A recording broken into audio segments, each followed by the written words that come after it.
Hi viewers, regarding TGPSC group 1 మనకి తెలిసిన విషయం ఏంటంటే ఏ రోజైతే డివిజన్ బెంచ్ గ్రూప్ 1 సింగిల్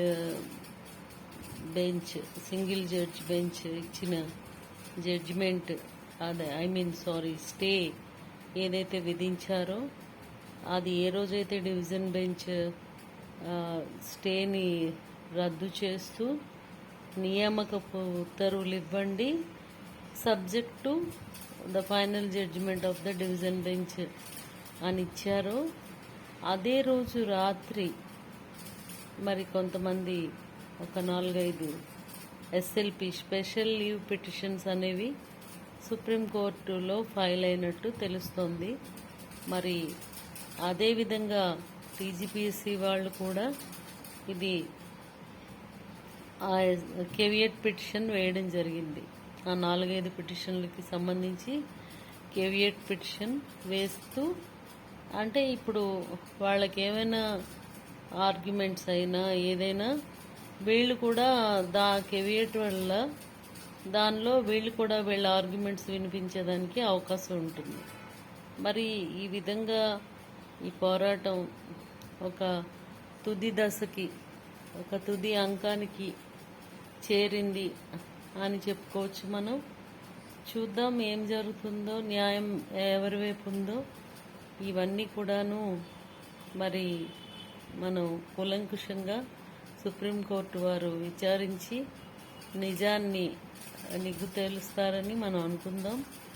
ఎందుకంటే సింగిల్ జడ్జి గారు కూడా సుమారు 3 నెలల పాటు ఆర్గ్యుమెంట్స్ అన్నీ విని రిటర్న్ ఆర్గ్యుమెంట్స్ తీసుకొని దాని మీద 2 months టైం తీసుకొని ఆ తర్వాత 222 పేజీల తన జడ్జిమెంట్ని ఆయన ఇవ్వడం జరిగింది.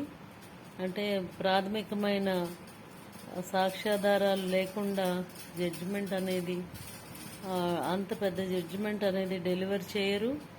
మరి దీన్ని బట్టి మనం ధర్మాసనం అంటే డివిజన్ బెంచ్ వాళ్ళు ఇచ్చిన ధర్మాసనం వాళ్ళు ఇచ్చిన జడ్జిమెంట్ కరెక్టా లేదంటే సింగిల్ జడ్జి బెంచ్ ఇచ్చిన వారి తీర్పు కరెక్టా అనేది మనం వేచి చూడాలి.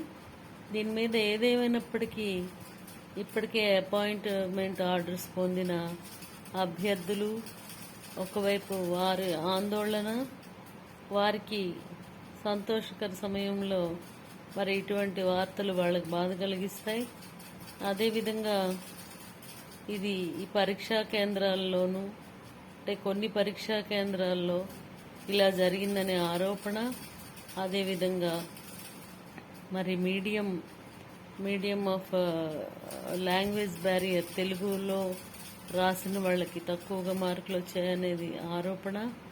ఇవన్నీ కూడాను అదేవిధంగా 2 హాల్ టికెట్లు ప్రిలిమ్స్ మెయిన్స్ హాల్ టికెట్స్ అనే ఆరోపణ. ఇవన్నీ కూడాను ఏది కరెక్టు ఏది రాంగ్ అనేది అంతా కూడాను మరి తేలడానికి ఒక అవకాశం అయితే ఇంకా సుప్రీంకోర్టులోనే ఉంది.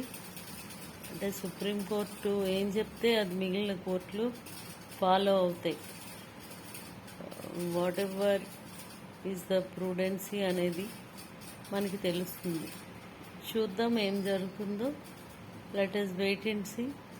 మరి అక్టోబర్ 15 కల్లా తుది తీర్పు డివిజన్ బెంచ్ వాళ్ళు చెప్తారని అనుకుందాం, తీర్పు వెలువరిస్తారని. మరి ఈలోగా సుప్రీంకోర్టు ఇంటర్వ్యూన్ అయ్యి వాళ్ళు ఏమైనా ఉత్తర్వులు ఇస్తే మరి అవి పరిగణలోకి తీసుకోబడతాయి. ఏదేమైనప్పటికీ let us wait and see. All the best for the candidates of TGPSC. Bye. Like, share and subscribe Shyamla channel.